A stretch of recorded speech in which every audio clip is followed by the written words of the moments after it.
Les 7 principes stoïciens pour une aide équilibrée. Vous est-il déjà arrivé de vous sentir complètement épuisé, moralement et physiquement, après avoir essayé d'aider quelqu'un? Avez-vous déjà eu l'impression que, malgré tous vos efforts, les personnes que vous aidez ne semblent pas s'améliorer, mais deviennent au contraire encore plus dépendantes de votre assistance? Si ces questions vous interpellent, il est temps de remettre en question notre compréhension de ce que signifie réellement aider les autres. Dans cette vidéo, nous allons explorer comment les intentions bienveillantes peuvent parfois se transformer en pièges qui non seulement entravent l'autonomie des autres, mais peuvent aussi nous conduire à l'épuisement émotionnel et physique. Inspirés par les enseignements des grands stoïciens tels que Marc Aurèle et Épictète, nous apprendrons à équilibrer notre compassion par la sagesse et à reconnaître les limites saines de l'aide que nous pouvons offrir. Cette vidéo est incontournable pour tous ceux qui se sentent régulièrement dépassés par les conséquences de leurs efforts d'aide. Nous vous montrerons pourquoi la réduction de l'aide peut parfois être la forme la plus pure de soutien et comment elle peut transformer positivement votre vie et celle des personnes que vous cherchez à aider.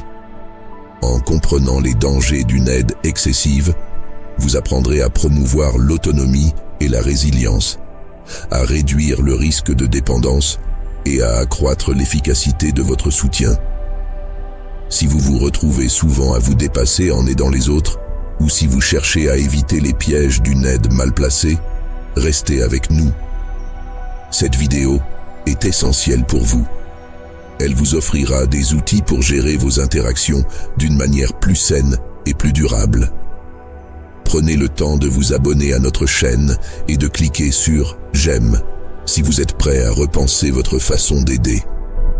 Partagez également vos expériences dans les commentaires ci-dessous. Avez-vous déjà eu l'impression que votre aide n'était pas aussi bénéfique que vous l'espériez? Comment cela a-t-il affecté votre relation avec la personne que vous aidiez et votre propre bien-être? Préparez-vous à découvrir comment une approche stoïcienne de l'aide peut non seulement vous permettre de conserver votre énergie, mais aussi de donner un véritable pouvoir à ceux que vous aidez. En suivant les principes que nous allons explorer, vous serez en mesure d'offrir une aide non seulement utile, mais aussi durable et profondément respectueuse de la dignité et de l'autonomie de chacun. Suivez-nous alors que nous dévoilons les 7 vérités stoïciennes sur les risques de l'altruisme et découvrez ensemble comment transformer nos bonnes intentions en actions réellement éclairées et efficaces. Ouvrons le chemin avec le premier précepte, l'importance de l'autonomie. Avez-vous déjà aidé quelqu'un pour vous rendre compte plus tard que votre intervention l'avait empêché de grandir par ses propres moyens? Ce premier précepte stoïcien nous guide à travers une réalité souvent méconnue. Promouvoir l'autonomie plutôt que de résoudre les problèmes des autres est essentiel à leur développement durable et au nôtre. L'autonomie est une pierre angulaire de la philosophie stoïcienne. Comme l'a dit Épictète, ce qui trouble les hommes, ce ne sont pas les choses, mais les jugements qu'ils portent sur elles. En appliquant ce principe à l'aide que nous offrons, nous comprenons qu'il est plus bénéfique de donner les outils pour résoudre les problèmes que de fournir des solutions toutes faites. Cela permet à l'individu non seulement de surmonter l'obstacle actuel, mais aussi de développer les compétences nécessaires pour faire face aux défis futurs. Imaginez un jeune adulte qui n'a jamais eu à gérer son budget parce que ses parents s'en sont toujours occupés. En prenant toujours les rênes, les parents ont peut-être cru l'aider, mais en réalité, ils ont entravé sa capacité à devenir financièrement indépendant. En revanche, en guidant cette personne dans le processus d'élaboration et de gestion d'un budget, en lui posant des questions stimulantes plutôt qu'en lui donnant des réponses, nous l'aidons à développer sa propre compréhension et sa capacité à gérer son argent. Cette promotion de l'autonomie ne nous libère pas seulement du fardeau de devenir une béquille pour les autres. Elle enrichit également la vie de ceux que nous aidons en leur donnant confiance en leurs propres capacités. comme l'a souligné Marc Aurèle, le bonheur de votre vie dépend de la qualité de vos pensées. Gardez-vous donc, autant que vous le pouvez, de toute perturbation et de tout désordre. En encourageant l'autonomie, nous aidons les autres à avoir des pensées de qualité qui les conduiront à un bonheur durable. Préparons-nous à explorer le deuxième précepte. Vous découvrirez comment une bonne intention peut parfois créer un cycle involontaire de dépendance dont il peut être difficile de sortir, tant pour l'aidant que pour l'aider. Approfondissons avec le second précepte, les dangers de la dépendance. Vous êtes-vous déjà senti indispensable au point que sans votre aide, rien ne semble pouvoir être fait pour les autres? C'est là qu'intervient le deuxième précepte stoïcien. L'excès d'aide peut conduire à une dépendance néfaste, empêchant les gens de développer leurs propres compétences et de progresser vers l'autonomie. Le philosophe Marc Aurèle rappelle que ce qui dépend de nous, c'est l'usage des impressions.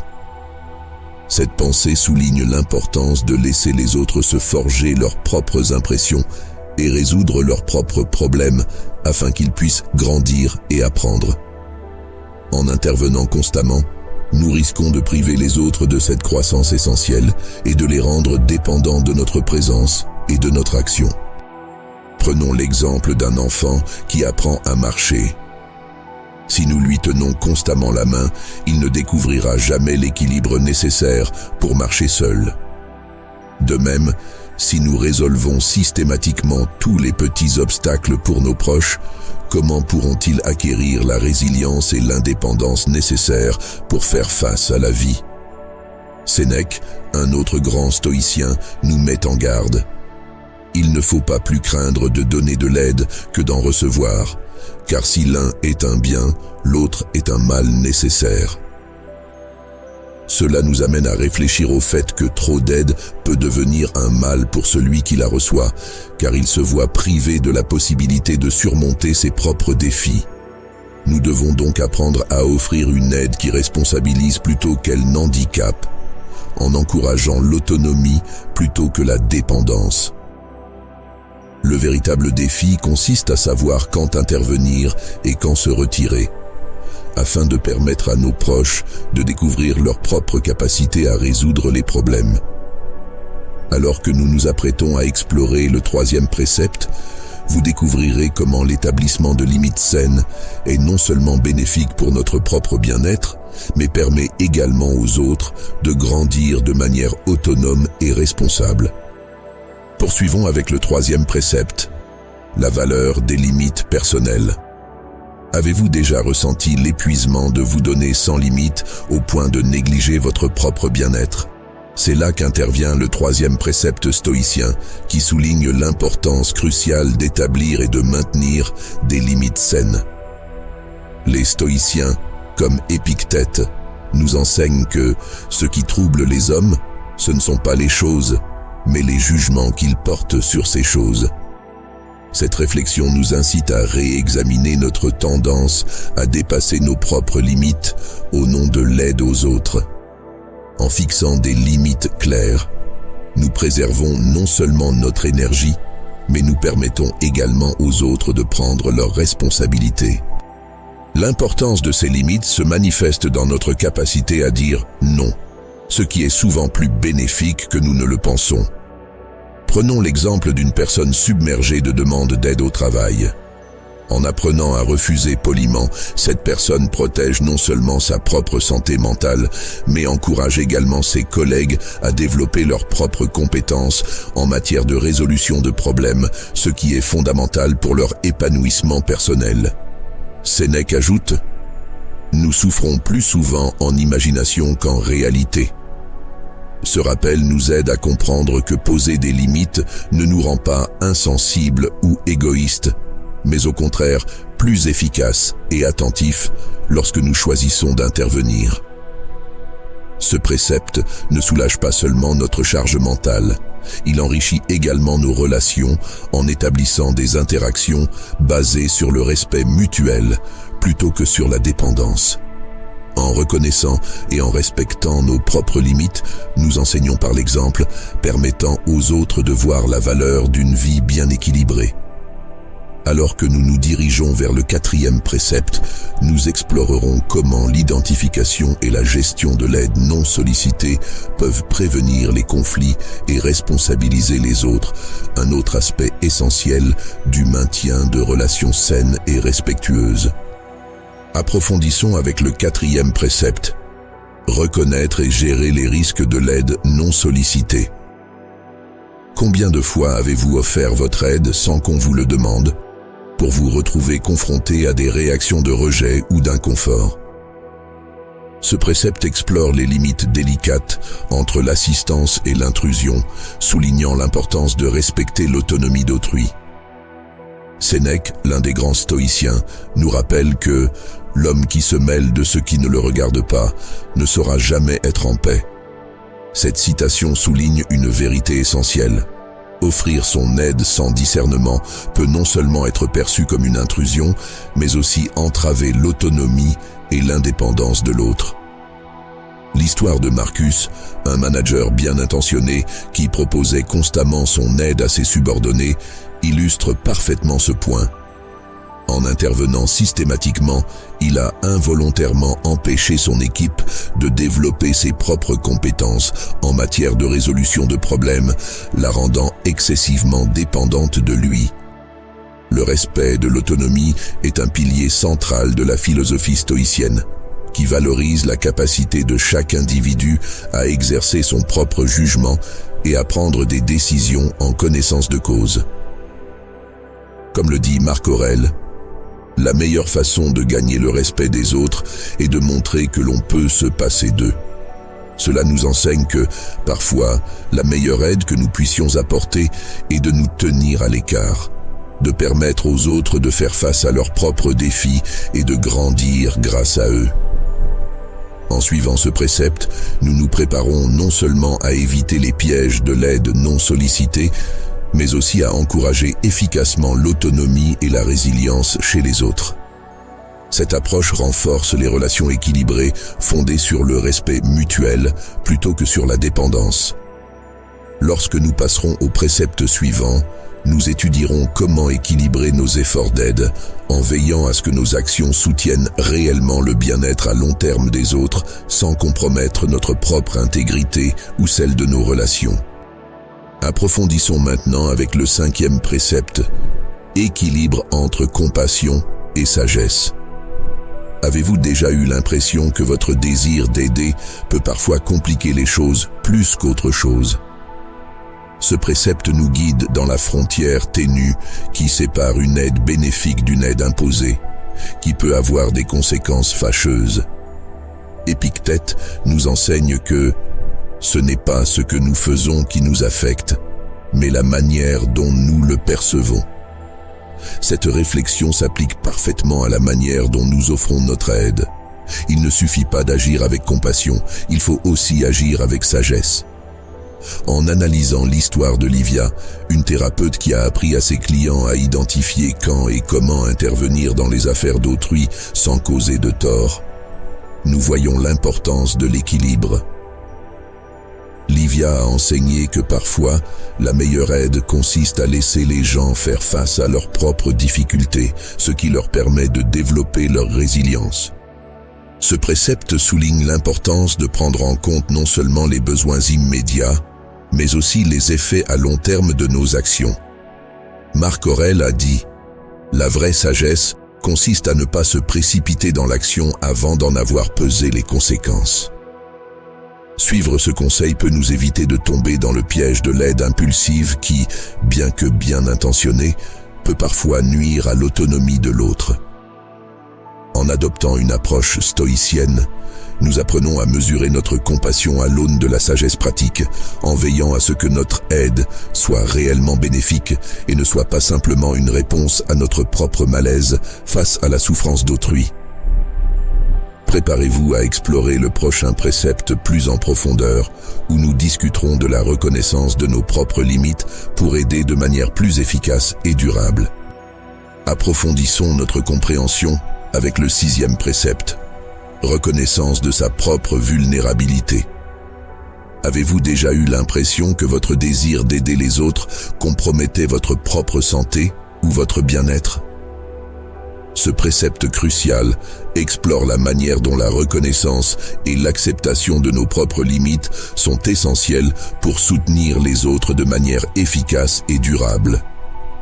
Épictète, un philosophe stoïcien, affirmait « Il est plus nécessaire de soigner l'âme que le corps, car la santé de l'âme est toujours avantageuse. » Cette pensée nous incite à réfléchir à la manière dont nous gérons nos propres ressources émotionnelles et physiques lorsque nous aidons les autres. Imaginez Lisa, une assistante sociale, qui s'est rendue compte qu'en s'épuisant à aider ses clients, elle perdait en efficacité et devenait plus stressée. En fixant des limites claires, elle a non seulement amélioré sa propre qualité de vie, mais aussi la qualité de son aide. Ce précepte nous enseigne que pour être un véritable soutien pour les autres, nous devons d'abord veiller à notre propre résilience. Comme l'enseigne Sénèque, nous souffrons plus souvent en imagination qu'en réalité. En prenant conscience de nos propres limites et en les gérant avec sagesse, nous pouvons éviter cette souffrance inutile et maintenir notre capacité à être présents pour ceux qui comptent sur nous. Dans le prochain chapitre, nous découvrirons comment transformer profondément notre approche de l'aide aux autres. Restez avec nous pour découvrir ce dernier enseignement qui promet de révéler une perspective puissante sur la façon de vivre et d'aider de manière plus autonome et plus équilibrée. Nous avons atteint le point le plus important de nos préceptes, la libération ultime par la responsabilisation. Ce dernier précepte est essentiel pour comprendre comment le fait d'encourager et de soutenir l'autonomie des autres peut se transformer en libération mutuelle. Imaginez un monde où chaque individu est pleinement responsable de son parcours personnel. C'est la vision que le stoïcisme cherche à concrétiser. Prenons l'exemple de Clara, une coach en développement personnel qui a appris à ses clients à identifier et à surmonter leurs propres obstacles, plutôt que de compter sur elle pour trouver des solutions.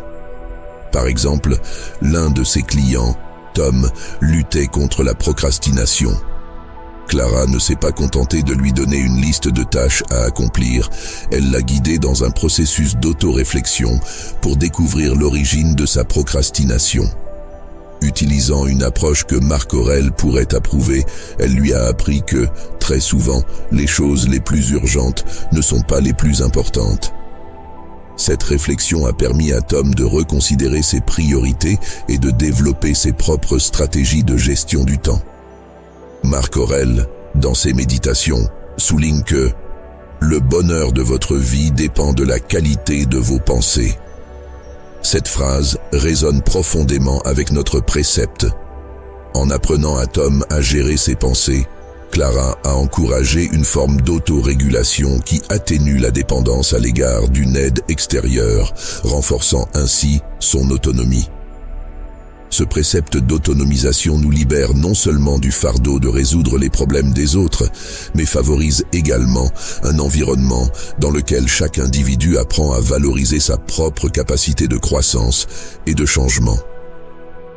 Comme l'expliquait Sénèque, un autre sage stoïcien, tout art est l'imitation de la nature.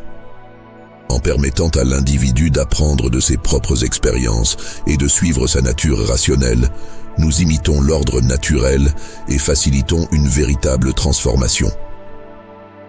L'impact de ce principe va bien au-delà de l'individu. Il crée une communauté où le respect, le développement personnel et l'autonomie sont des valeurs partagées. Comme le conseille Épictète, ne demande pas que les choses arrivent comme tu le souhaites, mais souhaite qu'elles arrivent comme elles arrivent et tu seras heureux. Cette acceptation de la réalité est essentielle si nous voulons agir efficacement dans notre propre intérêt et dans celui des autres. Je vous invite à réfléchir à la manière dont ce principe peut non seulement changer la façon dont vous offrez votre aide, mais aussi enrichir la façon dont vous vivez et interagissez avec le monde. La responsabilisation n'est pas simplement une méthode d'aide, C'est une philosophie de vie qui encourage chacun à prendre son destin en main, en libérant un potentiel illimité de croissance et d'épanouissement personnel. Cette prise de conscience est, en soi, une puissante forme de libération. Nous voici parvenus à la conclusion. Dans cette vidéo, nous avons découvert comment les enseignements millénaires du stoïcisme peuvent transformer notre approche de l'aide et du soutien aux autres, en leur donnant les moyens d'agir tout en préservant les nôtres. Nous avons suivi un chemin où chaque précepte, de l'importance de l'autonomie à la libération ultime par la responsabilisation, nous a montré diverses facettes de la manière dont nous pouvons être vraiment utiles sans tomber dans les pièges d'une aide excessive ou mal placée. Ces principes ne sont pas seulement des lignes directrices pour aider les autres, mais aussi de puissants moyens d'améliorer notre propre vie et notre bien-être. En appliquant ces préceptes, nous avons appris à équilibrer la compassion et la sagesse, à reconnaître et à gérer les risques de l'aide non sollicitée et à apprécier l'importance des limites personnelles pour éviter l'épuisement. Par-dessus tout, nous avons vu comment le fait d'encourager l'autonomie peut enrichir et émanciper à la fois l'aidant et l'aidé, en favorisant un environnement de respect mutuel et d'épanouissement personnel. Chacune des histoires et des citations des philosophes stoïciens que nous avons partagées est une pierre ajoutée à l'édifice de notre compréhension. Comme nous le rappelle Marc Aurèle, la meilleure vengeance est de ne pas ressembler à celui qui a causé le mal. En choisissant de ne pas perpétuer la dépendance et la passivité, mais plutôt de promouvoir la force et l'autonomie, nous honorons cette maxime. Si cette vidéo vous a interpellé, nous vous invitons à vous abonner à notre chaîne afin de ne pas manquer nos prochaines vidéos qui continueront à explorer la richesse de la sagesse stoïcienne et son application dans la vie de tous les jours. N'oubliez pas de cliquer sur « J'aime » si vous avez trouvé ces enseignements utiles et enrichissants. Nous vous remercions sincèrement de nous avoir suivis. Vos réflexions et commentaires sont toujours les bienvenus. Partagez avec nous la manière dont ces principes ont influencé votre façon d'aider les autres ou toute autre leçon que vous avez pu tirer de votre propre parcours stoïcien. Nous vous souhaitons le meilleur dans votre quête de la sagesse stoïcienne et vous rappelons que chaque pas vers l'autonomie est un pas vers une vie plus libre et plus épanouie. Nous vous remercions de votre attention et de votre engagement à vivre selon des principes qui respectent et valorisent à la fois l'individu et la communauté.